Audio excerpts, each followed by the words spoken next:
That's the first one. So what's going on? Thank y'all boys for tuning in with the Full Court Entertainment Podcast. As always, it's your boy GQ Tuesday in this thing. And I got my boy Sneaky Sam, Snaky Sam. Don't trust him. And I got my boy Reek Suave. He thought he was John Wayne, so we got him Yellow Stones. So Reek, I want you to go on here and recap that Heat and Celtics series, that Game 7. Just tell me how disappointed you are, because I know you didn't have Miami winning. Scale from 1 to 10 to disappointment, I was a solid 10. But it's also expected. I had a feeling that Boston would, blow it, but I didn't think it was going to be to that extent. I thought it was going to be a closer match, but it wasn't. As we saw, the score was like 103 to 84. It was a blowout. Jaylen Brown, 8 turnovers. That's not a good look at all. Tatum played like Tatum from time to time. He's inconsistent. He's my favorite player, but at the same time, he is inconsistent. He'll go big one game, the next game he'll go off. It's really hard for him to give us back to back greatness. And with them losing, it really boils down to what will Boston do in regards to Jason Tatum and Jaylen Brown. I honestly think they should split that up. Them losing to Miami was practically the last straw. You made it to 4 Eastern Conference Finals, only 1 Finals appearance, and you've lost that Finals appearance. You guys hit the peak. It's time to go ahead and venture off. You say this? They sound like the same nigga they say every summer about the Celtics. Honestly, I'm really not feeling all of that take, but I get what you're going with it. Sheldon, let me hear what you got to say, because I know you finna say a bunch of shit that I'm not gonna feel either. That's fine. Celtics failed. They were better than the Heat. Should have won. Now nobody predicted they'd go down 0-3, but they did. They made a comeback. They won 3 straight. Jason Tatum got hurt in the first possession of the game. I mean, you can, if you want to say, oh, he got hurt, that's the reason why they lost. No, you can't say that, because he stayed in the game. Now, if he went out the game, never came back, okay, you got me there. Y'all would be like, yeah, Jason Tatum was there. They probably would have had a chance. But no, he played. But he didn't do anything. I saw LeBron draw 40 on a broken foot, basically. What makes you think he couldn't do the same thing? I'm not saying he was going to draw 40, but he could at least gave me more than 14. Jaylen Brown played bad. He said, I failed. We failed the city. That's exactly what y'all did. They live and die by a 3. That was probably the first game all playoffs I saw a team literally lived and died by a 3. They was bricking, and they was like, we still gonna shoot it. You shoot it. Yeah, that pissed me off. And and it's like, what has been the big factor of y'all even coming back, or even when y'all was losing? Go to the paint. They don't have no defenders that can stop them. Like, that's just fact. They didn't have the defenders to stop them going into the hole. Duncan Robinson can't guard Jason Tatum, only if it was zone. That was it. Yep. But they killed them. It was first game. It was 60-some points in the paint to 40. Like, that's what y'all been doing. Duncan, Max Strus, even Jimmy Butler, they couldn't guard a Jason Tatum or even a Jaylen Brown. That's all y'all had to do now. And when they hit their threes, they hit it, they made them, and they would win. But this game, they couldn't hit, and they just didn't win.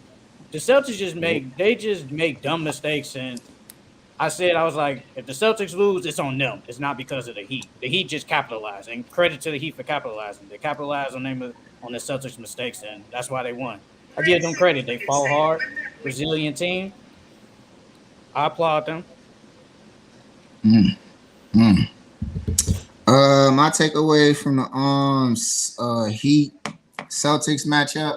I mean, honestly, I had the Heat winning the series from the jump. I was probably part of the 3%. I think ESPN was it was 89% Celtics. And here I am, always being a part of the top and truly predictable from the jump. So I thought the series, honestly, it was the most ugliest series to game sevens I ever seen. Because honestly, it was the worst. That was the worst way to get to 7 in the series. Your 3, my 3, last one, pick 'em. I knew it wasn't to pick 'em because honestly, the Heat should have won Game 6, the luckiest putback ever. But that's how the cookie crumbled. Honestly, the series showed just like why I didn't think Boston it was their turn. Just like the same concerns I had about things that popped up with Philly, I had the same concerns about Boston. That team was on pace to shoot just as many threes as that James Harden Rocket team. Live by the three, die by the three, no shot versatility at all. Jaylen Brown, I mean, I know people say, 8 turnovers and stuff, but he got the same exact amount of turnovers as he did last Eastern Conference Series with 23. This isn't new. I know some people are like, well, the hand was messed up. No, that's just his handles. That's how it is. He's not that good of a decision maker when you get him to go left. And I think the problem with it is that, like, when you compare the duos of Jason Tatum and Jaylen Brown, and I know a lot of people put them higher up on the duo list because they reached the finals, but I still don't think it's one of the most elite duos out there because Jaylen Brown is not Jason Tatum is the guy. Jaylen Brown isn't the best complimentary guy to go out there with his play style because Jason Tatum, he's gonna take bad shots. Even though he's hitting the shots, you don't treat it now for him taking those bad shots. This is what you get later on in the playoff series. You get someone that disappears in the fourth, someone that travels the ball back to back consecutively, someone that gives up and just keeps jacking up threes. Just the same way in Philly, he went the whole game with like 3-5 points and then caught fire. But that's really, he saved his legacy, but that's really disgusting. And then you see the same thing happen. He could not score in the second half. And Jaylen Brown, he was terrible that series. I think if you want to move forward with Jason Tatum, the better combo is only I would say it's like a B, just a B, not a B plus. It's just a B. His running mate with Tatum. The better duo I think would be a Jason Tatum and who would I say would work better? I think a Chris Middleton without the health issues. I think who else could be a better duo with Tatum? I would say Paul George fit it. CJ would fit it. Yeah, Paul George will fit that. You need someone because Tatum fall in love with the three, and he doesn't want to bang and go to that. He don't want to bang and go to his post move like physical. He can. Yeah, his bag deep, but he don't want to use all the tools in it. It's like, man, sometimes you got to use a screwdriver, not just a monkey wrench. You need someone else to come along like a CJ or Chris Middleton that could get you some mid-range game. And I get it, but Jaylen Brown really isn't that good of a shooter. He's not. He's a decent shooter, bro. He's not the good of a shooter for the amount of shots that he's supposed to take. That's what you got the complimentary guys around Boston for. I just think the series not surprising at all. It wasn't their turn. They made a lot of mistakes. The Heat don't make mistakes. They were hungry. They were an undermanned team. Undermanned teams fight like crazy. So yeah, that's all I got for it. Yeah, they were dogs. They were outplayed. They outplayed them all. Boston should have beat them. But the Heat like in them first like 3 games, bro. They killed them from the 3. They killed the Heat. They killed the Celtics from the 3. Yeah. And Celtics couldn't hit nothing. But then in game 4 and 5, the Celtics start hitting the 3, and then it's like game 4 and 5, and maybe even game 6. You can say that's when we be like, man, I can't trust these role players because Max Strus was non-existent basically the last 3 games. You can I don't care what anybody says. He was non-existent. Kyle Lowry wasn't doing nothing. Gabe Vincent, yeah, he missed 1 game. But that game before, he did nothing. And he was bad in game 6 too. And then that's when I was like, okay, this is why I was like, in the beginning, I was like, I don't trust none of these players. But Caleb Martin, he saved Jimmy Butler. I don't care what anybody says. He saved him. He saved Jimmy Butler. Jimmy Butler was really he had a great first game, but after that, he was just decent. I don't want to hear he had playoff Jimmy game. That's just not true. And besides game 1 and 7, that's when we saw playoff Jimmy. But the other games, he was just decent, bro. But Caleb Martin hit the big shots. He was consistent from the 3-point line, and he was rebounding. Yeah, he was the second best player. We always said Bam the second best player. Bam was trash, honestly, that whole series. He was trash. I don't want to hear nothing. I'm done with Bam. But Caleb Martin, if Caleb Martin doesn't play good in at least the game 7, shit, the whole play in that whole series, hey, we might be talking something different. But congrats to Caleb Martin because I think he should have won the Eastern Conference Finals over Jimmy. That's just mine. That's what I think. I don't know about that. I get why people saying Caleb Martin should have got it, but I do think Jimmy was the reason they went up 3-0. Jimmy was the reason they went up 3-0, even though they lost. One of the reasons why they almost lost the 3-0 lead. Yes. So Jimmy was the reason they went up 3-0. Without them going up 3-0, I don't know if they still beat Boston. So you have to credit, even though he had a stretch in the middle where it was sour, it was bad. That's what the team is supposed to do. I really want to say Pat Riley is the best GM in the game because he knows how to. I'm not finna just build my whole team on just 1-2 people. I'm gonna build a complete team. When my superstar isn't doing good and he's tired, exhausted from the other series he carried us in, he knows that he has certified role players that can step up and carry the load because they have an ecosystem that can carry when the other guys aren't showing up. Now, you may say, oh, Jimmy, you can't discredit what he did. Without Jimmy going off those first 3 games, there is no Caleb Martin going off. Without him still trying and playmaking, he was hesitant, pump faking too much. Jimmy Steele was the reason that they were in the situation that they were. Now, did he perform at the highest level in game 5 and 6? No. But he still got them there. And you can't just give it to one person off of 2 games. Jimmy, if you look at the whole thing, it was Jimmy who did more. I get it. This is what I say too. You got to commend the Heat for not just being one of the teams like the rest of these teams, a player-driven team. The management knows when to step in and be like, when the reports that came out, he said to a player, don't you ever step in my office and tell me to fire my coach. That's what they do. You got to know, man, I'm not going after to get your best friend. Your best friend got to try out. We got to see, do we fit the system? Can the coach use him? Instead of just saying, hire my best friend. We want this guy. I'm going out. Pat Riley say, man, we going to build a team that can fucking sustain itself, not just off the backs of 1 and 2. Bro, Caleb Martin saved that, man. I don't want to hear that. I don't want to hear that BS, bro. He saved him, bro. Like, let's just be for real. Caleb Martin was honestly, if you want to say Jimmy Butler was the best player, I'm cool with that, and I agree. But Caleb Martin was the most consistent player in this series, and that's just facts. That's just facts. Like, every time you needed a bucket, Caleb Martin hit it. You saw it in Game 7. He was hitting anything. It was mind-boggling. Right. The Celtics had a chance to at least cut it down, I think, to 4.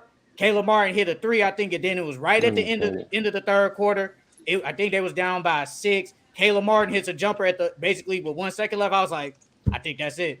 That was a clutch shot. Like, he made the consistent shots that you needed. Max Strus, he like I said, he didn't do anything. Gabe Vincent, he was okay some games. Jimmy Butler was good, but he was good, but it's like it wasn't the Jimmy show. Too passive, or he took too many shots and he was just bad. But Caleb Martin was the most consistent. He saved Jimmy, and now Jimmy has a chance to put his legacy not up there with like the greats, but to enhance his legacy now. Because of Caleb Martin, that's just facts. That's just facts. Oh yeah, I can't get behind. I could get behind what you're saying, 40%. But what you doing is recency bias, bro. He didn't perform to his highest capability in the Eastern Conference Finals, right? So just because it's like you doing that same thing all those other people did. You quick and fast to tarnish a player's reputation and their ability to provide. Hold on, let me finish. I know you got some wild mainstream shit to say, but let me talk, bro. Jimmy in the first in the play-in game, Jimmy in the first round, Jimmy in the second round. You have 2 bad games, so we just disregard the 12 wins. Which not the 4-8. We just disregard the other. So now he I don't want to hear him compared to Jimmy Butler. I don't want to people saying he's still one of the greatest playoff players we've seen. He is. And you don't always do it amazing. You can't just disregard everything the man is capable of doing. He is one of the best but to say that like he ain't this and he gotta go. You finna just say the same thing. He gotta go on a redeem. Did he not Hold play on, good he does not need to go on a redeem tour in the finals because he's allowed to play bad here and there. If he wants to win the finals, Let Reed go. No, hold on, Reek. If you're the best player, you can't play bad. Come on, bro. So if LeBron has an 18-point game, is that what we gonna say? I know what you gonna say. You gonna say because I could just go back to just last week. You were D'Angelo Russell got a. You ain't say D'Angelo Russell. You gonna blame? No. So I'm answering your question. Yes, I am. No, listen to me. You asked. You said what we gonna say about LeBron. And you ain't gonna say nothing. You gonna blame the role players. You ain't gonna say nothing about LeBron. Is D'Angelo Russell the best player on the Lakers? Yes or no? No, he's a role player. Then. That's what you gonna say. Is LeBron James the best player on the Lakers? Yes or no? No. Yes. So he's not the best player. Yes, he is the best player on the Lakers. Is Jimmy Butler the best player on the Heat? Yes or no? Yes. So we expect Jimmy Butler to always have a good game. You can't go 12 for 28, bro. Don't do that. Did you not hear what you missing the fine details. I'm not saying he can't. I'm saying you can't disrespect everything his tenure because he has a few bad games here and there. You don't dote out everything he's done. He doesn't need a redeem tour. We're only saying that because he won. Now, if he lost, we're gonna say he went 12 for 28. He went. So I'm living in reality. So 5 for 21 though. Like he played bad. He played bad in them last 2 games. Caleb Martin saved him in them 2 games. That's just facts. That's fucking facts. Jimmy Butler had a great series against the Bucks. He was decent against the Knicks, but like he played bad against the Celtics. He was inconsistent. You can't be the best player and be inconsistent, bro. And it's just because it's Jimmy Butler. We just supposed to say, I mean, yeah. The man had 28, 6, and 7, and what? The man only had 1 turnover. What are you talking about? Game 7? You talking about game 7? Yeah. You said last 2 games. 12 for 28. Well, yeah, game 7. Yeah. 12 for 28 for 28 points. Is that good? Yes or no? It don't matter. He won. It does matter. He won. What do you mean? Fuck you talking about? He won. He won. He had a bad game. Bro, you talking about some. He was 12 for 20. He won. But he still had a bad game, though. He won a closeout game 7. If Caleb Martin doesn't go off, they lose. That's fact. Okay. Yeah. Okay. So listen to me. When you say this, the way you talking about Jimmy Butler, you got to be realistic, bro. You can't be amazing superstar every game. You got to let me finish. You got to at least be efficient, though. You can't go 5 for 21. If LeBron goes for 5 for 21, we kill him. But since it's Jimmy Butler, it's cool. No, don't do that. You have to be realistic. You're not gonna have if it's 7 games, you're not gonna go crazy 7 games straight. He's gonna have a bad game here and there. He won the series. The mistakes he made, he corrected them. His mistakes was being hesitant and pump faking too much and deferring too much. And what did he do? He stopped pump faking. He stopped deferring. He started attacking. He went up. He corrected himself. And that's what you do. When you're great, you're going to make mistakes. You can't always be great, but you must correct yourself. He's self-corrected, so he doesn't need a redeem tour because he won. Just like Tatum he saved his legacy by beating Boston. It's the same thing. He don't need a redeem tour. You got to be realistic with these players and not fall for these mainstream narratives. That's not falling for mainstream. If you're the best player, you have to be good. That's just facts. If you're LeBron, you have to be good. If you're Kobe Bryant, you have to be good. If Kevin Durant, you have to be good. Magic Johnson, whoever. You can't have 5 for 21 games. That's just facts. If you're the best player, if we're at the record, you're our best player, you go fucking, and you only give us 6 points? What the fuck is that? Period. What is that? I don't expect you to give me 6 points if you're our best player. He's not wrong, though. He's not wrong. But this is the thing. You're not wrong with your take. But Sheldon, you be missing the fine details. Why do you think I just said all that stuff with Pat Reek? Why I say all that stuff with Pat Riley?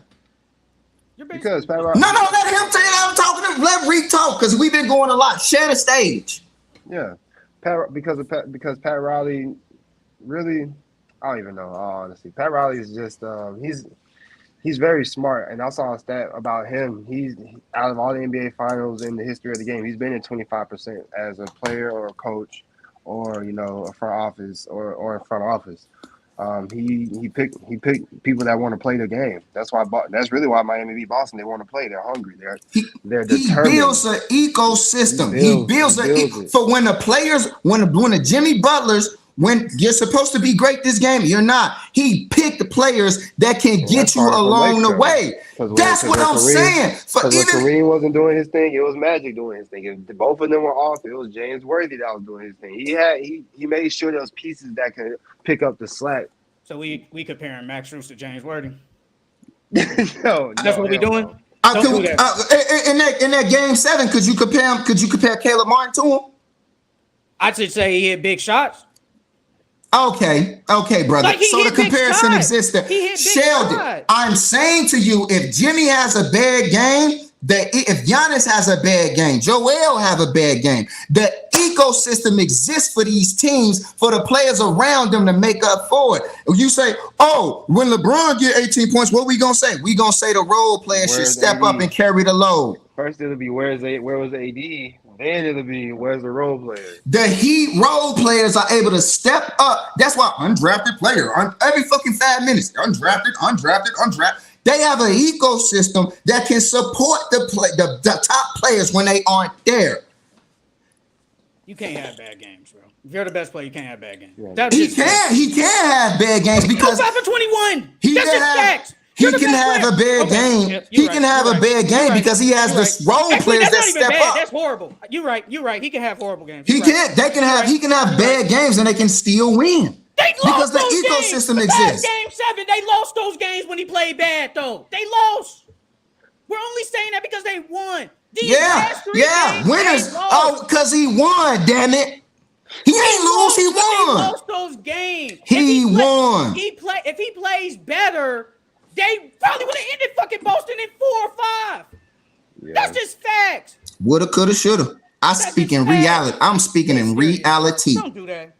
You always trying to give these people a pass or something. No, bro. You played bad. Caleb Martin. Who I'm giving a pass? You giving Jimmy Butler a damn pass. Talk about he got to play. He can play bad. What player you want to play bad? Be serious. Yeah, you're not supposed to go 12 or 28 and get 28 points. You're not. You be serious. You need to be realistic. You need to be realistic. You need to be realistic. If I look at Jimmy Butler, I expect him to have at least a good game every damn game. But if I look on the depth chart and I see 5 for 21, I'm like, what the fuck was you doing? What? You don't even have that same smoke for AD. Come on, bro. You don't even have that same smoke for AD. He's supposed to play better. You don't know all this stuff mumbo jumbo you saying about Jimmy Butler, hold players accountable. You don't even do that. You don't do that. You don't hold no player. The only players you hold accountable are the ones you don't like. That's not true. I don't dislike Jimmy Butler, but I'm gonna call him out and say he played bad. I'm just not gonna say, well, they have the ecosystem, so it's okay for him to play bad. They lost those games though. He was passive as hell. Why is my best player being passive as fuck? Why was he passive, Shondell? Why wasn't he aggressive in game 6? Why did they take him into the last 3 minutes to fucking be aggressive? He wasn't feeling his shots. He lost his confidence. He wasn't feeling his shot. Okay, now. Okay, next. That's the answer. What's your answer? What's your answer to your own question? Be aggressive. If he was aggressive, they would have won that game. Sheldon, what was your question? Sheldon, what was your question? Calm down. What was your question? Jimmy Butler played bad. No, that was not your question. What was your question? Why was Jimmy Butler passive? What's the answer to that? You said that he was. No, Sheldon. Your question is, why was Jimmy Butler passive? What is your answer? I don't fucking know. I don't know. I don't know why he was passive in the fucking first 4 quarters and a half. I don't know. So you asked the question you didn't even know the answer to. I'm just and saying, you upset at my answer. I'm just saying, I don't know. I don't know why he was passive. I don't know. Okay. This man was grabbing to the hole and pump faking. Bro, all you do is pump fake. Get to the hole and get fouled. That's all you gotta do. You don't be listening to what people saying when they talk. He wait to the last 3 minutes to want to be aggressive and show he was playoff Jimmy. Why he didn't do that the whole game? That's why they lost that game. They lost over tip in. If he just be aggressive in the fucking first quarter, they fucking around and win. Moral of the story is, I'm gonna call you out if you had a bad game. If you had a fucking bad game, you had a bad game. I'm not just gonna say, well, it's okay to have a bad game in the fucking Eastern Conference Finals. No, I'm not gonna do that like you. I'm just not. I'm talking about this ecosystem bullshit. Like Jokic can't have a fucking bad game tonight. He can't. Come on, bro. Don't do that. Don't fucking do that, bro. What's next for the Celtics? You go ahead first.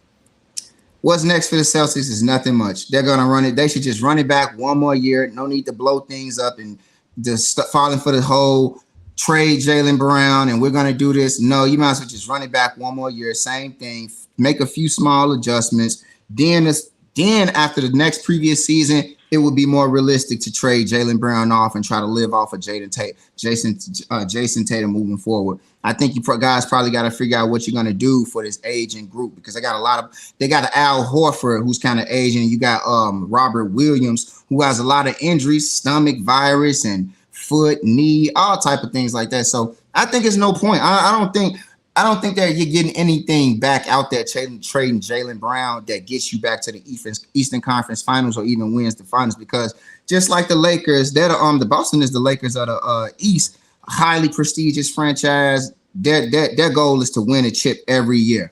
I don't see what would be the point for Boston trading Jaylen Brown, especially with the way the contracts line up. It would be more advantageous to keep Jaylen Brown. It'll be easier to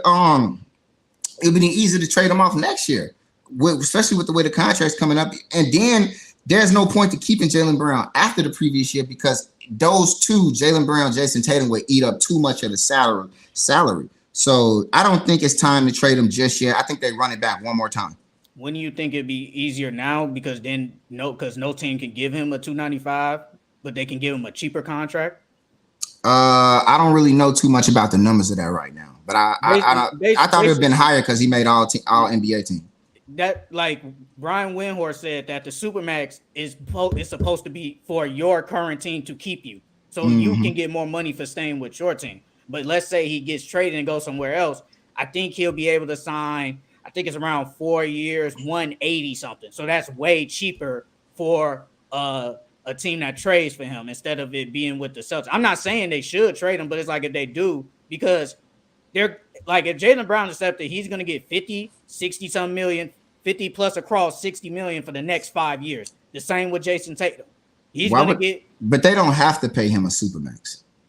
I mean, they don't have to, but that's what he want. That's what he's going to want though, because I made all NBA. I had basically a career year. How come I can't get the supermax? That's what he's probably thinking. I think the way the NBA is setting the rules up is they're making it easier for management to understand everyone doesn't need to be paid such absurd high numbers. I think it go back to what Draymond Green was saying about how we're going to be seeing a lot of, he said bums, but I don't want to say it just like that. He said we're going to see a lot of quote unquote bums getting paid a lot of money. Not saying Jaylen Brown is a bum, but Jaylen Brown isn't a supermax player. I think even if you qualify for being a supermax, you're going to find yourself in a situation like, well, we're not going to pay you that. And I think another team that might upset him. I think they probably offer something good for it, but I think they have to be realistic. I don't think he's a supermax player. Even if he do qualify for it, Jaylen Brown is not a supermax player. I mean, then if that's the case, then he's gonna probably say, "Hey, if you think I'm not worth $295, trade me somewhere." What do you say? I mean, I think he's not a supermax. I think he's probably what that other offer was, 185. I think that's good for him because he's a borderline 2.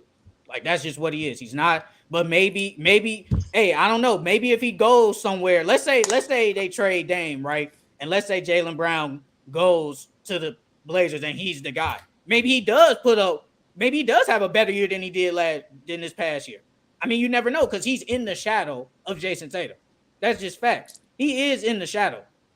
But that's the thing. Even being in the shadow of Jason Tatum, it's never anything that make you the only time you say, well, he's a better closer, might be a little bit better clutch player than Jason Tatum.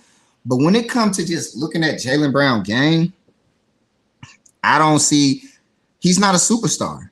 I don't think he's ever in a conversation of being a superstar.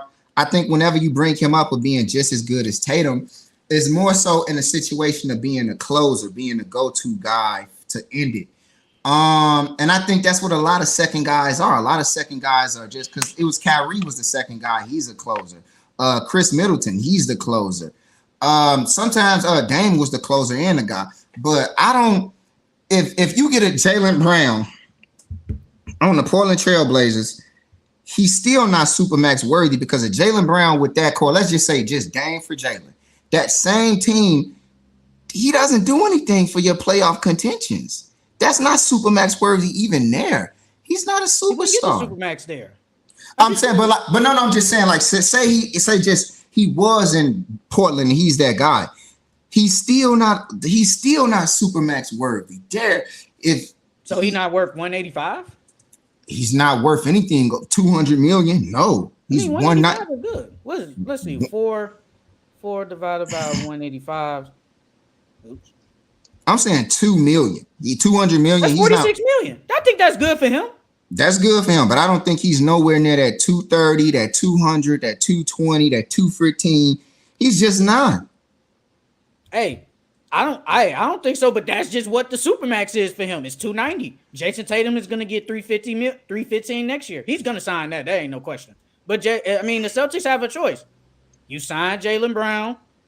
You know, y'all going to be in cap hell in the next couple of years down the line, because they're not going to sign him. It doesn't make sense. The way the CBA is setting up, they're making teams realize, like, hey, then they probably just gonna say, hey, we're just gonna trade because we don't think you're worthy. I mean, they ain't gonna say that to his face, but you know that they're gonna say that, like, hey, we don't think he should get 290 million. And then but then it's like, okay, you have Jason Tatum, but now you have to surround him with other players. That trade that I sent, that little Titus Jones and Desmond Bane, the trade wasn't bad. It wasn't really that bad. Like, obviously Desmond Bane isn't at the Jaylen Brown caliber, but I feel like it's just more about Tatum better. But it's more about Titus Jones. They need a true point guard. They have a true point guard. They don't use him right. I think Malcolm Brogdon. I'm starting to think, like, with the Celtics, that's just not him. I think they really use him more at the two, and because Jason Tatum handles the ball more than him. I'm gonna say that's coaching. That's coaching issues when it comes to that, because they're letting Marcus Smart run the offense when it should be Malcolm Brogdon. Like I said in the private conversation. What'd you say? I was about to say, but them years when Malcolm Brogdon, he was low key the ball handler all the time. But the thing with the Celtics is you have Malcolm Brogdon, you have Jason Tatum, you have Marcus Smart, all three of them. They handle the ball majority of the time than Malcolm Brogdon. It's hard to say, like, okay, Jason Tatum, you're not going to handle the ball, let's just say 60% of the time. We're going to give it to Malcolm Brogdon more. It's hard to tell your best player that. I think it's hard. It depends on who's telling you. You may say it's hard, but some people will say it's. I think with a coach, the previous coach they just had, Ime Udoka, I don't think that would have been hard for him to say. I don't think it would have been hard for Coach Pop to say. I don't think Eric Spoelstra have a hard time. Ty Lue have a hard.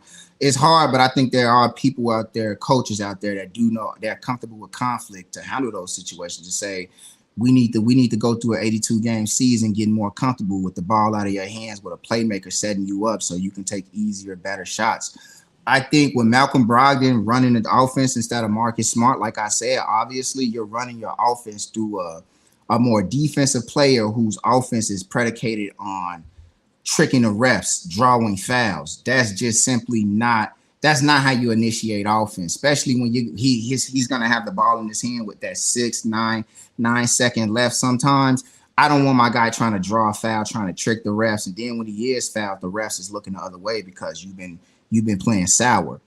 I just think that with Desmond Bane, he complements Jason Tatum better because I think Jaylen Brown plays too close to Jason Tatum's style to truly work next to him. Like, I think it's a nice 1-2 punch, but I think Desmond Bane's style of play is more of a step back So I think it flows. He's a much better shooter too. And I like his. I mean, but they both defense decent. But I think Desmond Bain, because he isn't such a dominant ball handler and need it, I like him next to Tatum more. You get what I'm saying? I do. I'm trying to find it was showing something about their all their contracts. But the Celtics have a decision. Do you want, like, if like I said, the ceiling for the Celtics is Eastern Conference Finals or the Finals. That's their ceiling. If you think Jaylen Brown can always get you there, I say resign him. But if you think it's not worth it, it's not worth just going to the Eastern Conference Finals and potentially getting bounced every time, I say don't sign him because, bruh, that's $600 million just from two guys.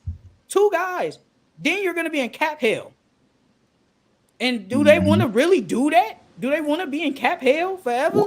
What's your I see you just evaluating the two choices. What's your stance? What do you do? I think they just resign him. I think they just give him the max. I really think they just give it to him. That would leave them with like $70 million to fill out the rest of their roster. Hey, they know that. That's damn near just two people. They know that though. They know that. But think about it though. Like I think because the first couple of years, their things are only like in the low 50s. Like they're both gonna get paid in the low 50s. So at that time, you're gonna have probably this year, next year. So you probably have maybe 2-3 years to see what's going on. If we think we can, if we can't go nowhere, I think they just go trade them. But I think as of right now, I think just give them the money. Just give them the money. No, my stance is. I thought you said they resign him. I think I say run it back one more year, but I say trade him after. I say let him go after that. I'm not signing him to that big contract. I'm not giving him the supermax. No, I don't even think Jaylen Brown wants to be in Boston. He his interviews, he doesn't look comfortable. He doesn't look happy. His remarks about trying to start in business and buying houses and just moving around, he faces a lot of adversity. He's pretty much just subtly saying that Boston is racist, just like we all know. Boston is a racist city.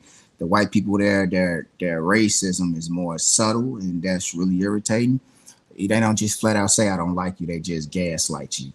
And I do think he wants to be, he's from the South. I think he wants to be in a place that's more black, that's more culturally catered towards black people. He seems to be more pro-black in his subtle stances and what he say and who he backs. I don't think he wants to be in the city of Boston. He's having a hard time with housing, businesses, and just the comfort of living. He's not happy in the city. And then he also said, they say one thing to you in your face and then they say something different behind your back. And he confronted the management about, he called Brad Stevens personally about him being in trade rumors for Kevin Durant.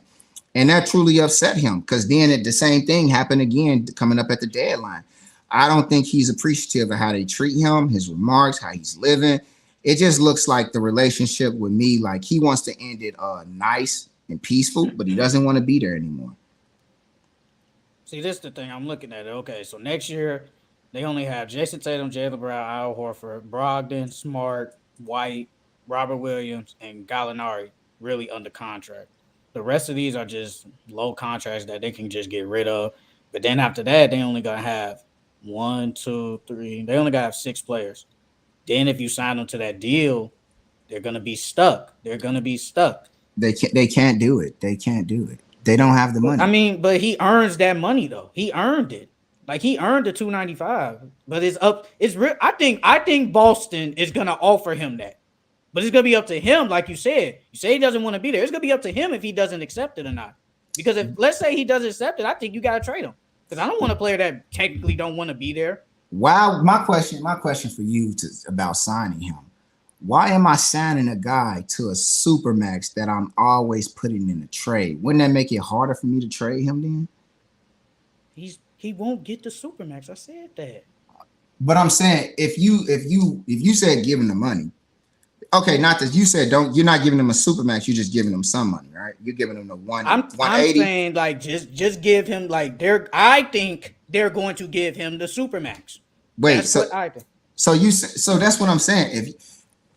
Why would I give a guy a supermax that's always popping up in my trades, that I'm always offering in trades? Don't ask me. I don't know. But no, but no, though. All I'm saying is this. Okay, let me start off. Jaylen Brown. I think the Celtics are gonna give him the supermax. I think they're gonna offer it to him. It's going to be up to him if he wants to accept it or not. If he doesn't accept it, there won't be supermax won't exist no more. It just won't exist. Because if he gets traded, he's gonna lose 100 some million less. So he's gonna be 185. So technically, like I did the math, that's 40 some million a year. That's not bad. Like let's say the Blazers, that's not bad. So it wouldn't matter. And let's just say he goes to the Blazers.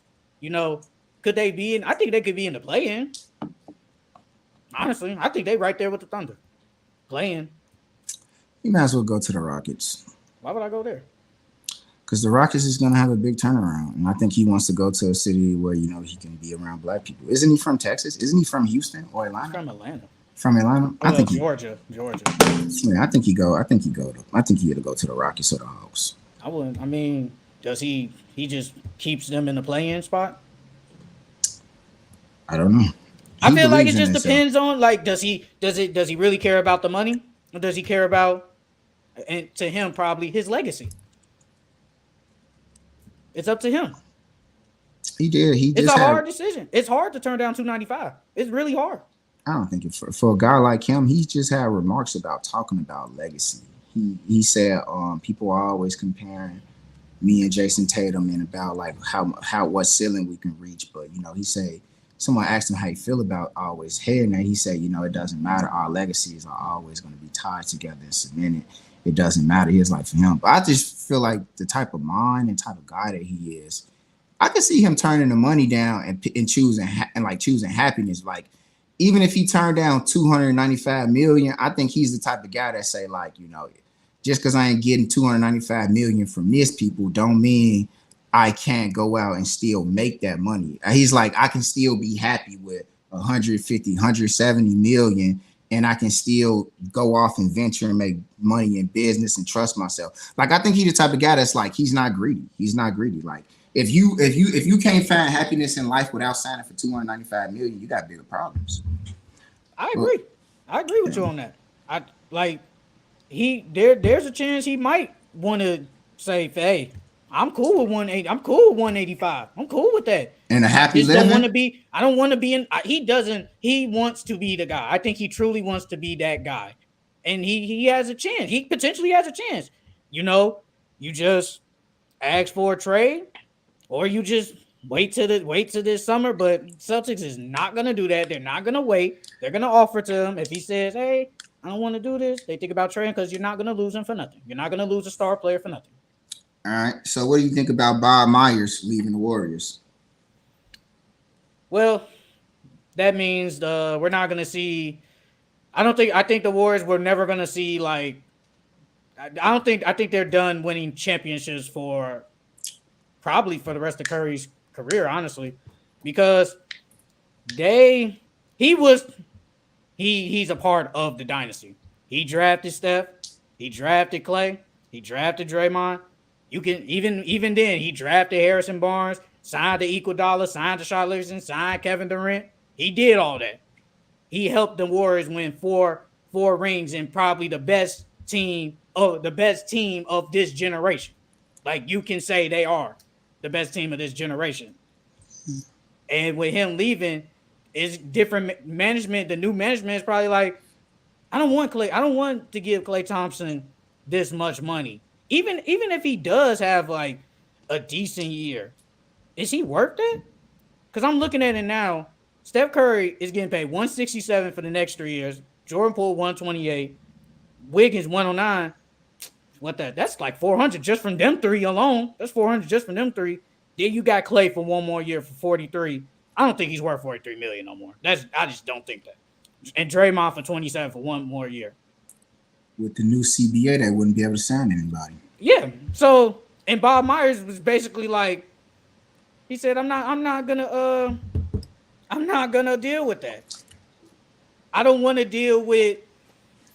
have to tell basically Klay Thompson, hey, bro, you're not worth $40 million no more, bro. Mm-hmm. He doesn't want to tell that to him. Draymond Green, we don't want you back. He doesn't want to do that, or he doesn't want to make the decision of Jordan Poole and Andrew Wiggins. Like if he has to trade for them, he doesn't want to be that guy to potentially have to trade them. Reed, just turn the camera off till you get it ready, man. Goodness, professionalism. I see what you're saying. I mean, honestly, I agree with the same thing. I think I always do it. It's just my thing. I called it last year. I said I don't think we ever see the Warriors win the chip again because honestly, they never replaced their problem with a big. And I think when those flaws that just shown, I don't know what happened with Jordan Poole. Even though he averaged 20 points this year, he went from averaging 18 to 20 points after getting paid.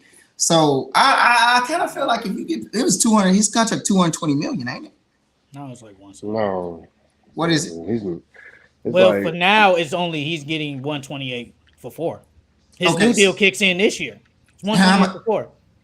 I think when you get a payday like that and you only go up 2 that's 32 a year. Yeah, you get a payday like that and you only go up 2 points. That's not what they're expecting out of him. And I think they traded off Wiseman too. He was supposed to be that guy to develop, and he was supposed to be so amazing for them. You got Poole showing these flashes. You got these contract issues coming up with the core. Somebody has to get paid. One guy is saying he doesn't have to take a pay cut. I think I'm worth this. I want to come back. And you got Steph, who's the only one that's probably still going to be worth it. I think your GM steps away from all these problems in a point place where it's like you got to go out, do the work, scout, find people that you can do, move forward, going with, and solve this core issue money. And he step away. That means like, man, I need a break. I don't want to go through all this. I want time to relax. And he's satisfied. Like we got 4 rings. We got 4 rings in a span over 10 years. So it's like, bro, like I did my job. He knows what's coming next. Leave on a high note. You got to leave on a high note. Somebody's leaving. 1 or 2 people is leaving for sure. Draymond's leaving. We know that for sure. He's out. Draymond's out. It's just a matter of who out of the 3 splat, really out of the 2, because Steph is staying. So, Jordan Poole or Clay. Somebody's leaving. I don't think honestly they're not gonna. I don't think none of them is leaving this year at least. Mm-hmm. Because I don't see nobody. Because Draymond Green he's gonna accept that player option for $27 million, and then now trade him. But who wants Draymond Green for 27? Somebody gonna do it. I don't think so. There's only one team that'd be crazy enough to do it. The Lakers, and they not gonna do it, bro. They not gonna do it, bro. Like Bron gonna say Thompson, I want him. I was about to say Bron to say he want him, and Bron saying it's a wrap. I mean, then you will replace him with Rui Hachimura, then. That's Rui a free agent. Yeah, but I'm saying that like they are in the same kind of like the salary range of what potentially Rui might get this summer. Rui might get 20-some million just by off the playoffs. Yep. So it's like, but the thing is, who do the Lakers have to trade for Draymond? They don't have anybody. They don't have nothing, so they can't even trade for them. I don't even think we have picks. Because I know, because I saw it was a report like with I know this aside, but the Lakers are talking about signing trade with D'Lo to get Fred VanVleet from the Raptors. But why would the Warriors want D'Angelo Russell in a sign and trade for Draymond? Why would they want that? They just traded him, didn't they? Exactly. So they don't want him back. He's basically in the same realm with Jordan Poole. So I don't want that. Draymond, I don't think nobody thinks Draymond Green is worth $27 million. I truly don't believe that. So it's like, I don't want to trade for that. I don't. And Klay Thompson's getting $43 million. Who the hell will trade for $43 million? Who will do that? Nobody. So they're gonna try and run it back this year with the same group, see if they can try to win one more, and then next year, that's when Klay Thompson free agent, Draymond Green. Now they're gonna be like, okay, what is Klay Thompson worth? Like I said, whatever number Klay Thompson think in his head, he just ain't worth it. He's not worth it. He's not worth 43. He's not worth 30. He's probably worth in the low 20 somewhere, maybe mid, maybe around there, bro. Maybe you had 2 injuries back to back. You had some decent years, but you didn't have Klay Thompson. You didn't have before injury Klay Thompson years. You didn't have that. That's fact. So like y'all said, Bob Myers, he just knew. He saw it. He's like, man, I'm gonna just get out the door before I'm gonna my jump. Yep. reputation gets tarnished. Cause this Like, shit's gonna get ugly. because all they Gonna got get is ugly. Steph. Like Yeah. after like you, I mean, And that doesn't the work all thing the is, time. now you banking on Wiggins and Jordan Poole to be them. You're banking on them because you just gave them the money this summer. So now you're banking on them to help Curry potentially win another ring. Did you think they probably didn't foresee that new CBA with the money thing? They probably didn't foresee that. I felt like they didn't think it was coming this close. I feel like it was gonna happen eventually, but they didn't think it was But gonna be this soon. yeah, that's Yeah, yeah. because It starts next season. Yeah. that really hurt the Warriors. It hurt all these. It don't hurt all teams, but it hurt a lot of those teams that built them superstar teams and still got a couple of people sitting on them. Like we ain't finna see that ever again. I mean, we don't need to because it was really the play. We seen that it's kind of redundant. Honestly, it doesn't always truly work. I don't know. I don't know. I think it's over with for the Warriors, honestly. But I want to see. My concern is all the bandwagon fans, man. Where they gonna go? Where they gonna go? They just gonna go to Sacramento. They can come join LA, man. They going to South LA. They leaving the Bay. They going to South LA, South Cali. I think the Warriors would just be like decent, but like we're not gonna see like OP Warriors ever again. We'll never see it. Remember that when it was like 2 years ago, they only won 15 games. Yeah, Klay Thompson was gone. Steph Curry missed a whole bunch of games. That team was destined to be bad. They was destined. It was just Draymond. It was just Draymond hooping at that time. Yeah, harder team. And Jordan Poole, he was low key kind of established himself that year. So not he wasn't like he is now, but he was starting to get his footing in the league. Yep. So that team was destined to be bad. They basically, like you said, they just had Draymond basically and a bunch of role players. That ain't it. You're gonna lose a bunch of games. Yeah. So let's go ahead and talk about this finals, this Heat and Nuggets finals. Let me hear this. Finally. I finally feel us talking about the topic, but finally that the finals are here. I guess Denver in 4. Denver in 4. Yeah, I'm just kidding. Not 4. It'll be 5, but Denver's getting it. It's 2011 all over again. That's how I look at it. 2011 all over again. Miami goes to the finals. They play against a European basketball player, and the European basketball player single-handedly kicks their ass. That's what's going to happen. Wouldn't it be the opposite then? Wouldn't it be the Heat? But wouldn't it be the Heat because the Mavericks and the Heat, they were the underdogs. Yeah, you're right. Mavericks was the underdog. Correct. So it would be the other way around. But I don't think Miami has to play stellar defense.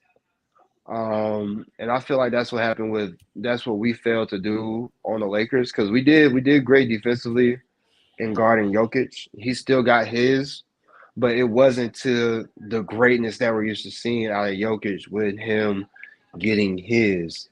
But we just didn't expect Jamal Murray to play that damn good. Jamal Murray kicked our ass that whole series.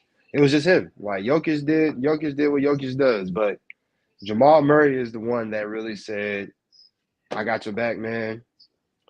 Because you're the defensive game plan already. I'll go ahead and get us over the hump. And they did that, and he did that with imperfection. So I got Denver in 5. Denver beat Miami in 5. I got Denver in 6. I think the Heat can. I won't be shocked if they get one of these games in Denver. I won't be shocked because I can see the Miami Heat. We talk about this culture, ecosystem, all that stuff. But I think they can get one of these games in Denver, win one of the games at home, and Denver beats them. And Denver beats them in 6. But I think Denver has the mismatch on the Heat. They do. They don't have the Heat are small. Like the Heat are small. Like that's just fact. The Heat are small, and they have an OP big in Jokic. He can kill him with the passing. They have the players that that slashes and KCP, Aaron Gordon off the lob. You have who's gonna guard Jamal Murray? I know Gabe Vincent can't guard him.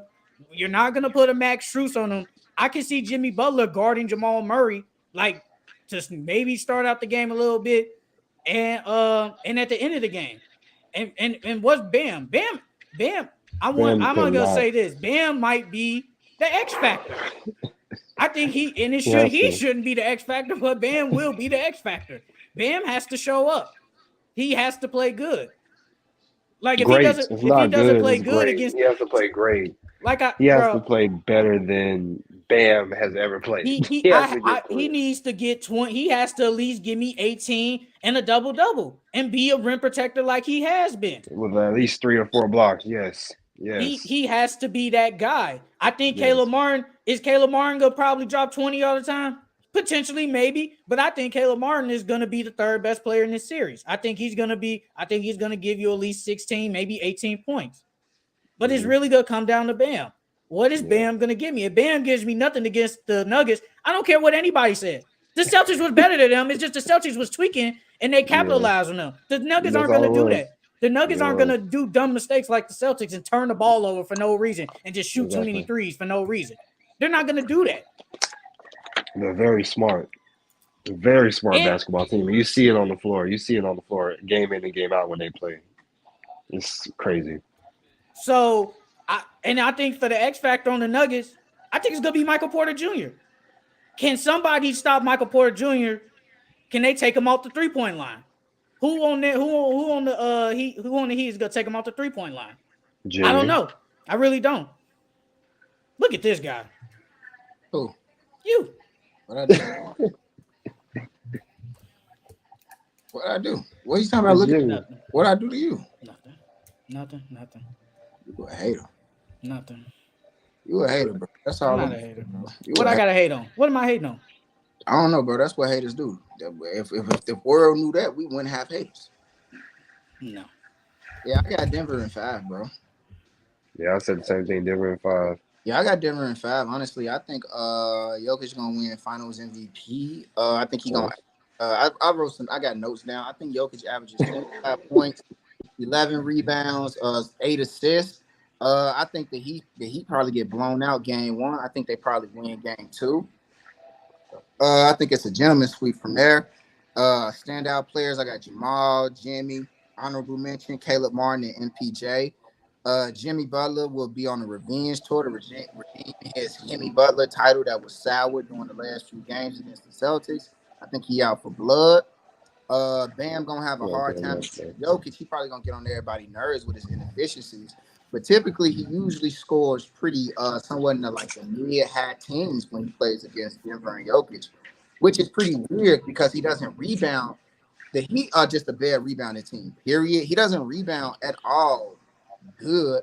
And then it's even worse rebounding against Denver Nuggets. So I think that's going to be a really, really big problem because Jokic averages he already averages 12 rebounds on them during the season, which is crazy. I think Jamal Murray is about to knock on the door of superstardom, showcasing his talents and just how You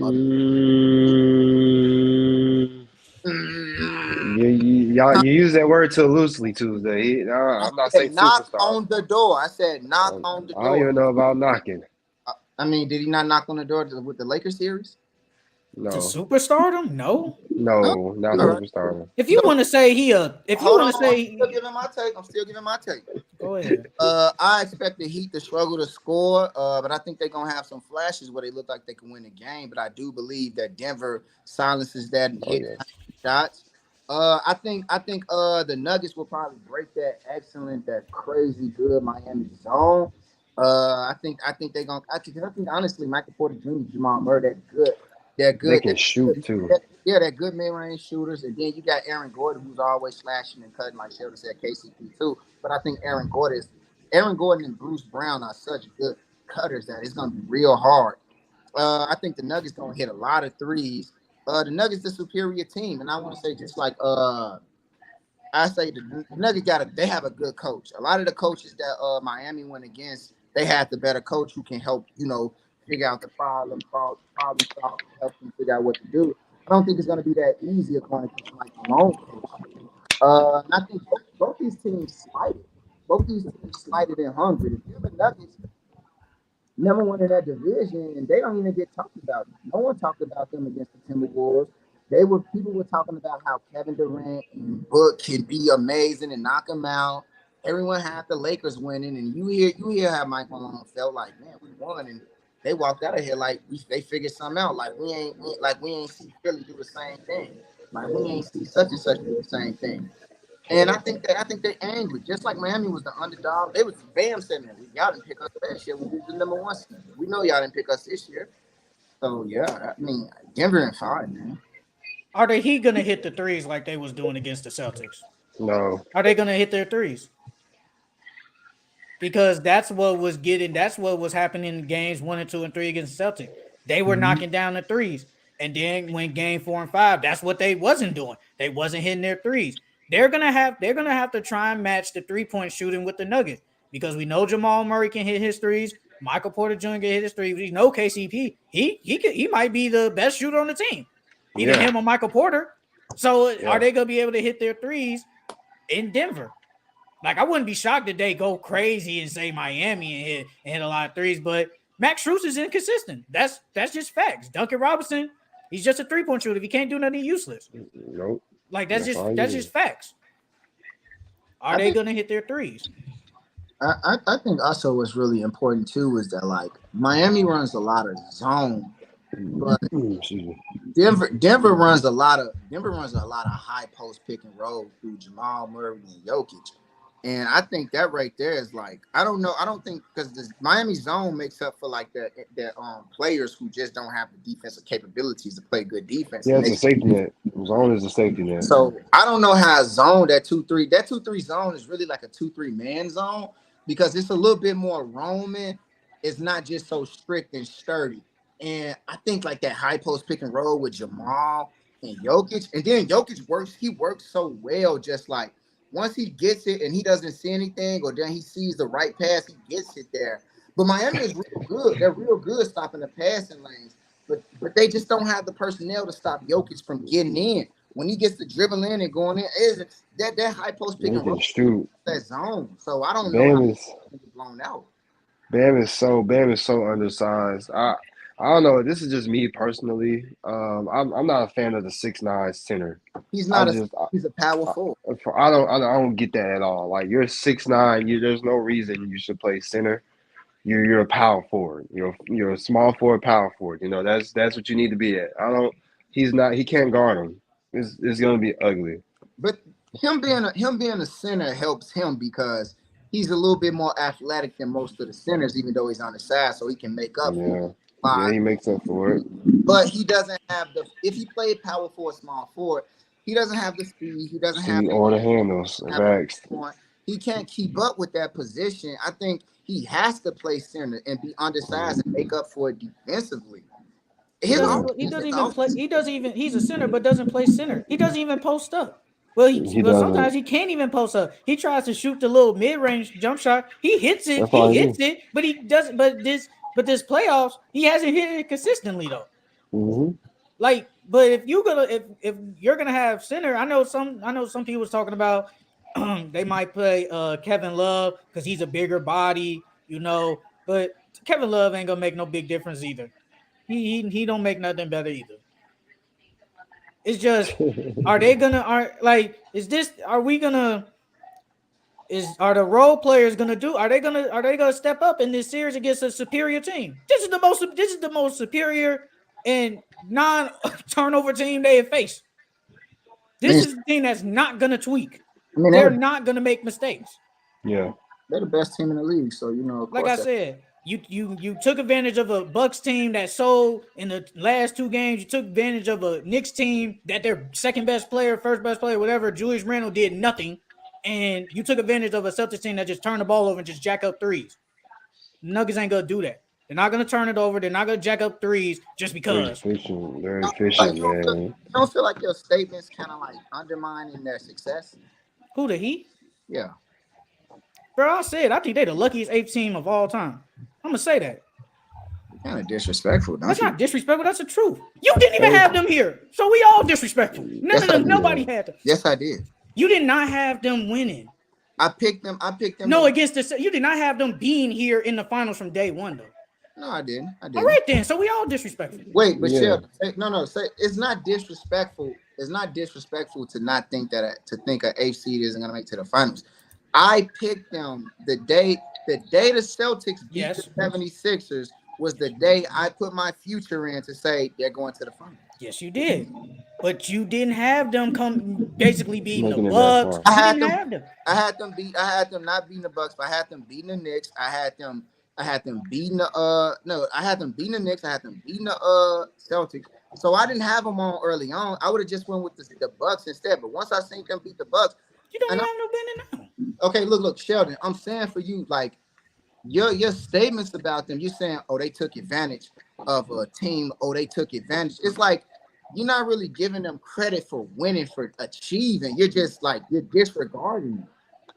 I give them credit, but they did take advantage of these teams. Take advantage of the Knicks.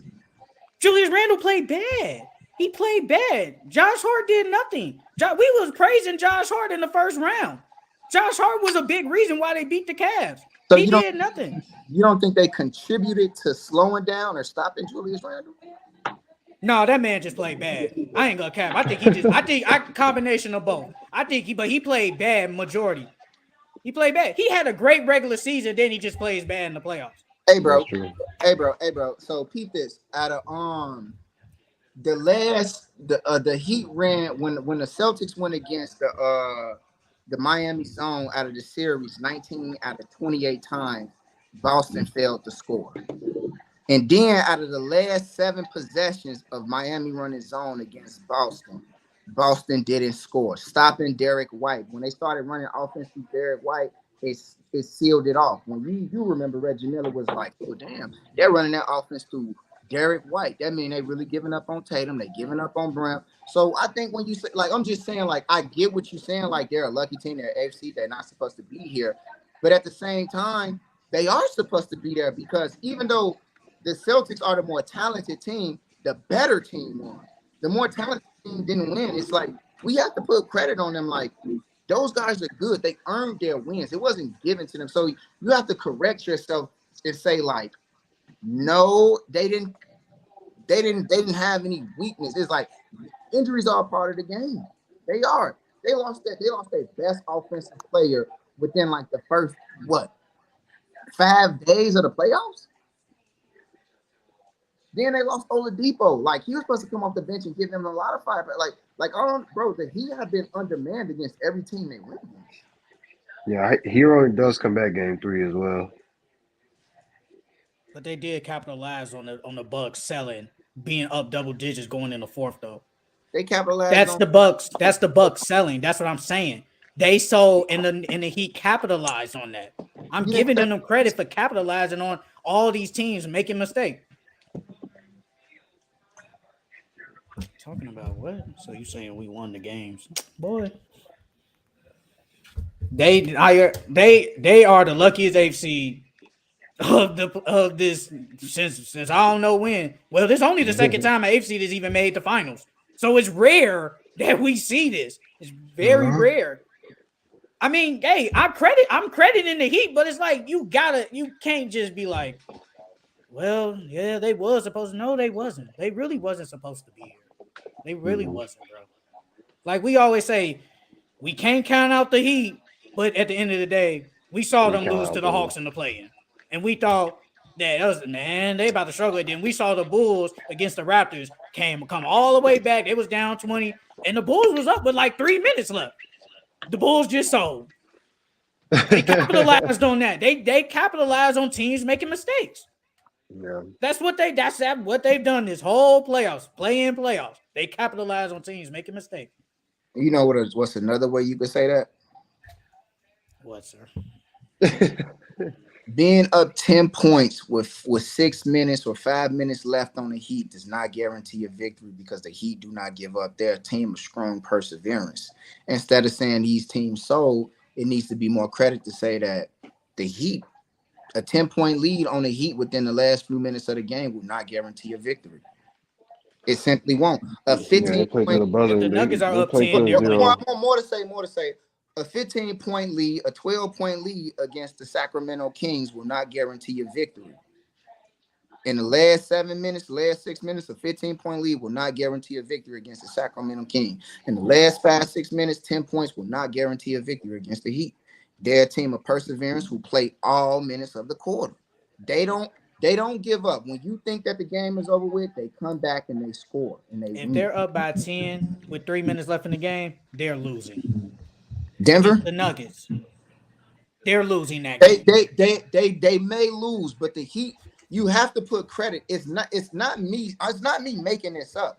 They've earned the merit. I'm literally saying they've earned the merit. They're like 5 or 6-0 when they're down 10. It's not me. They're like 5-0 winning this playoffs.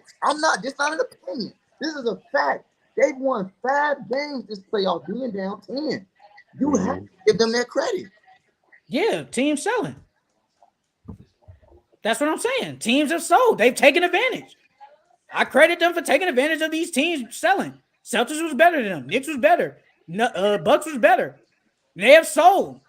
That's just facts. Nobody had the Heat making it. And I don't want to hear Daniel say they counted us out. You didn't have them winning. So I don't want to hear that. I don't want to hear that. I just don't want to hear that. If I had them sisters set, I mean, how many series you got wrong this season? I got 5. You got 5 wrong. Yes, I did. I got 5 series wrong. How many series you get wrong this playoff week? I'll say 3 or 4 for sure. No, count it up. Ain't no I'll say. Count them up. Lakers, of course. Boston. Exactly. Knicks as well. Knicks and Cavs. I didn't think the Knicks was going to win that one. That was it. 3. Yeah, those were only 3. And you know what's funny? If the Heat lose, we still not gonna count them to even get back to the finals next year.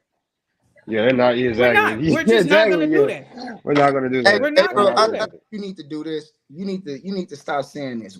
These statements and start speaking for yourself.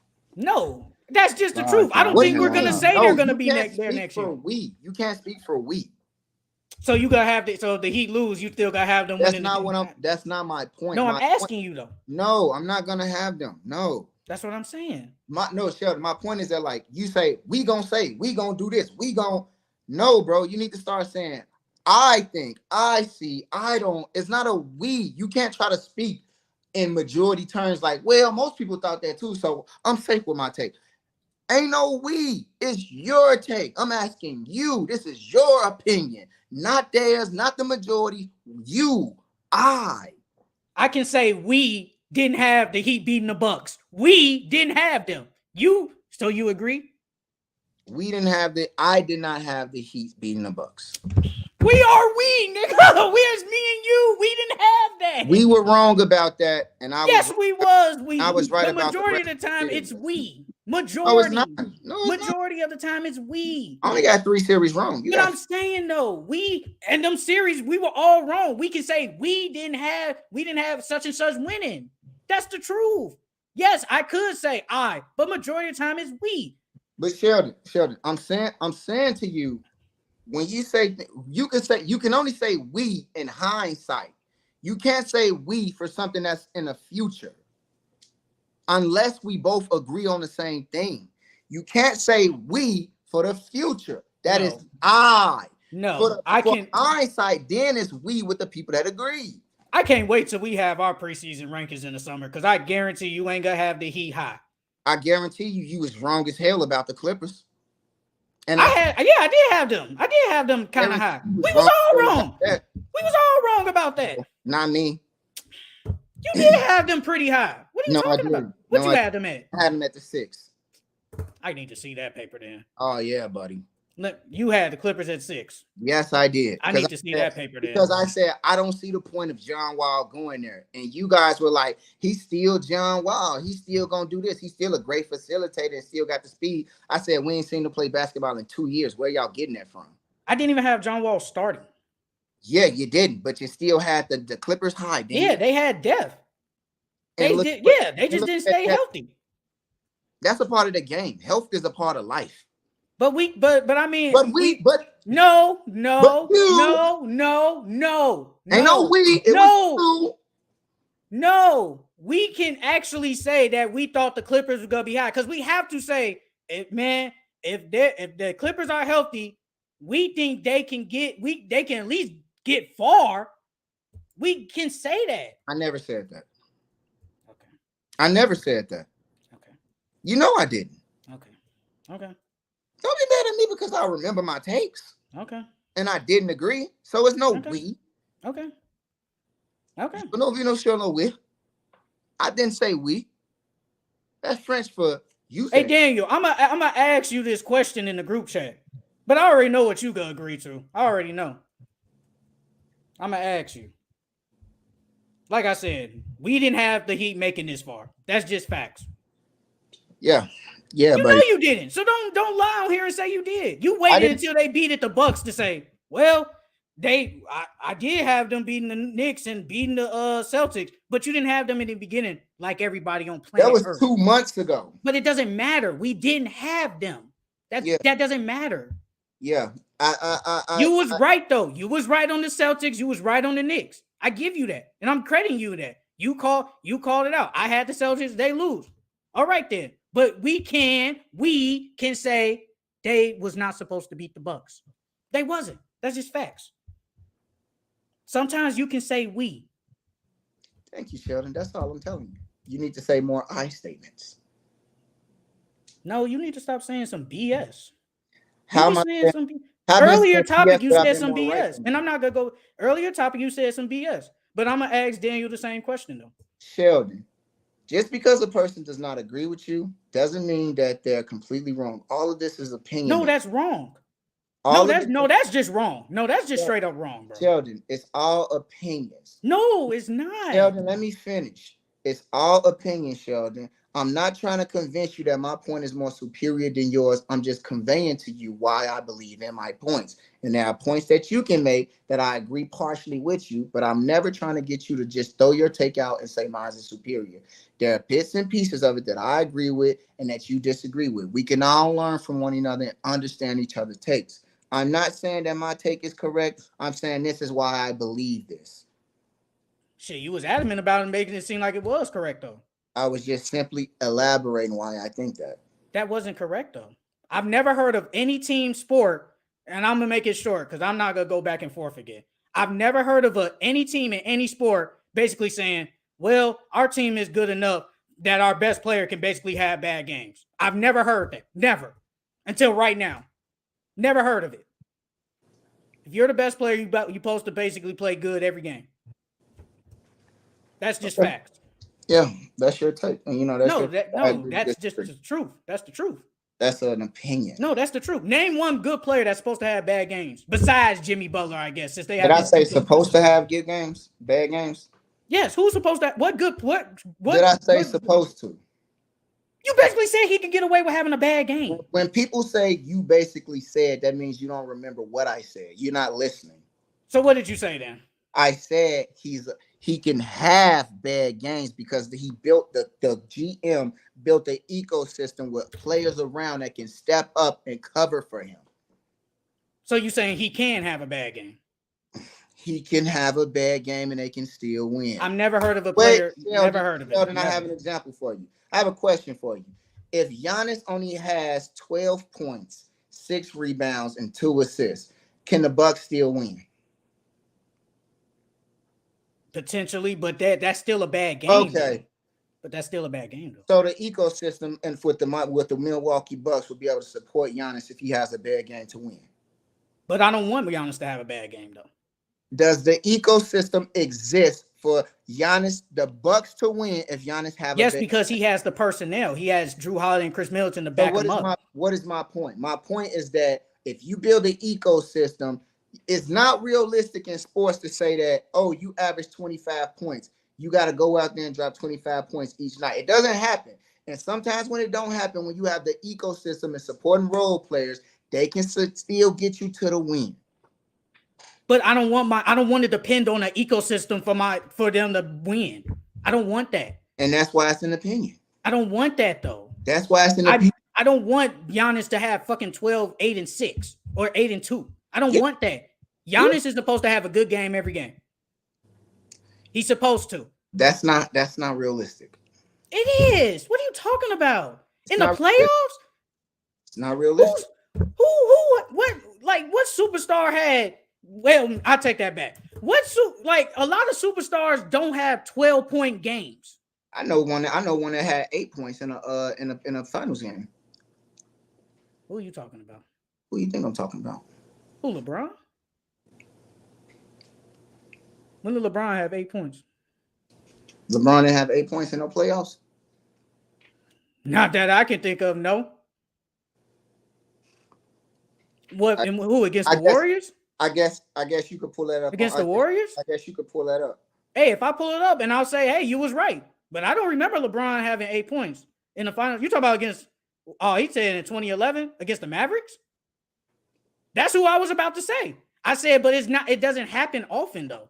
But that's LeBron can't have these stinkers back to back though. Like Jimmy did. Jimmy had stinkers. So LeBron didn't have stinkers back to back against the Mavs? He had a couple, but you're not supposed to though. You're not supposed to though. LeBron James. I don't have anything else to say. It's LeBron James. It's an opinion, and you're not. If you've been countered, you've been answered. You already said the potential was there. I've given you an example of your favorite player to GOAT. Someone is the best player to ever play basketball as well. It's about having an ecosystem and not harping on the backs of just one or two players. You need a team to win. It don't matter if you drop 60. You still need guys to get 5, 6, 9, 10, 12 points.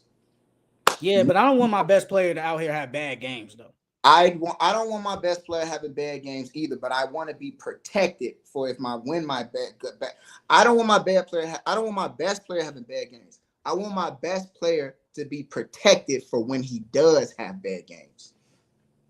If this was the regular season, hey, it is what it is, but not in the playoffs. I can't afford for you to have these stinkers. Like Jimmy Butler had a stinker and they barely won. I mean, they barely lost that game. If he just plays below average, they win that game. And then he had a stinker in game 7. Yes, Daniel, Jimmy had a stinker. Caleb Martin saved his legacy for now. Caleb Martin saved him. That's facts. Yeah, bro. I'm gonna just say this to you, bro. You were more wrong than me this playoff series, and you got when it comes to picks. Yeah, I agree with that this year. So I agree with that. You had 3 Maybe next season you'd be more well prepared. You had 3. I had 5. Yeah, I can admit to that. I don't have a problem with admitting that. It's facts. You don't need to admit to it. I admit. I'd say, hey, but I can say I was wrong. I was wrong about some of these teams. I was wrong about the Celtics. They should have won, but hey, they lost. Hey, I can take that L. I don't have a problem with that. The better team won. Okay. All right, end it. The more talented team lost. Yeah, they did lost, but they weren't better. I don't think they were better. I don't think they were better than them. I think they just capitalized on their mistakes. End it. I mean, I don't know how you capitalized on mistakes when you have like 4 steals and you got your superstar making back-to-back travels. They turned the ball over too many times and shot too many threes. How many times did they actually those turnovers? How many times were those turnovers actually forced turnovers with people poking the ball out? Because I peeped Gabe Vincent was poking the ball out a lot. I peeped Jimmy was poking the ball out. Yeah, because Jaylen Brown and Jason Tatum are dribbling too much, especially Jaylen Brown. Yeah, 8 turnovers. 23 turnovers, just like he had last conference. Yeah, you capitalize. They capitalized it. Or did they force it? They capitalized on their turnovers. Yes, they did. Good job. Yes, they did. Yep. Maybe next year you'll be more correct in the playoffs. Hey, we'll see. I don't have a problem. I don't have a problem with it. I'm gonna be wrong sometimes. Hey, it is what it is. Yeah, me and my more accurate takes were somehow wild. But that's all. You had one great take, and I give you that one. That's all. You had one great take. That's all I got for full court entertainment. Got something else to get off your chest, man. Go on here. What's your take? I'm good. Anything else? Because I think this gonna be one of the best finals we see in a long time. I don't. How? You just said they winning in 5. I don't. So you think that's gonna be a competitive 5 games? Mm-hmm. Just like it was with the Lakers. That was a competitive. All them games were competitive, even though they got swept. This might be one of the lowest rating finals ever. So what? What you mean? So what? Not to the league don't want that. Don't want that. I don't think that. I think with that issue, that's just stupid. Those are just casual fans. They don't really love basketball. Because let's say the Lakers go to the Denver going to the finals versus the Lakers. Denver is the better team. We're getting a 2-time MVP, still a more youthful, young, fast, exciting team. The Lakers going to the finals is just, oh, it's in LA. Oh, what celebrities at the game? It ain't really about basketball. If you want to grow the sport, grow the love, the better team need to be there. It ain't all about popularity. Yeah, but it's more casuals than basketball people, though. It's way more casual. That's why it's good for the sport, because if you could get that to grow, the game grows, bro. You need to shrink the casuals. You got to grow the people that really love basketball. Yeah, but if we being honest, people rather wanted to see the Lakers and the Celtics. They just wanted to, though. Like I said, I'm just saying, majority of the world probably wanted to see Lakers versus Celtics. Like, that's just facts. Like, nothing against the Nuggets. They're a great team.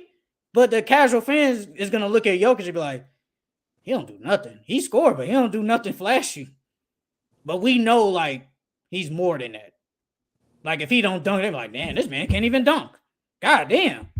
But we know, like, he can do more. Like, people who watch basketball, we know he do more than that.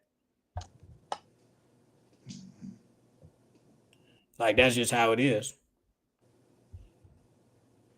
All right, you can end it. Who, me? Yeah. I'll end it. Like you always do. Thank y'all for tuning in to the Full Court Entertainment as always podcast. You can catch us always on Thursday, live streaming on YouTube. Make sure you like, subscribe, follow the TikTok, really follow the IG page, man. Get up in them comments and let us know what y'all think about this. That's your boy Daniel. So us Heathen, hey, let me know, man, what you got. You got the Heat. You riding with the Heat. Biggest underdog story since the Mavs and Pistons. So, bro, he didn't have them winning either, bro. Yeah, here you go. He ain't no better, bro. He didn't have them winning either. He didn't. All right, it's good. You can end it now.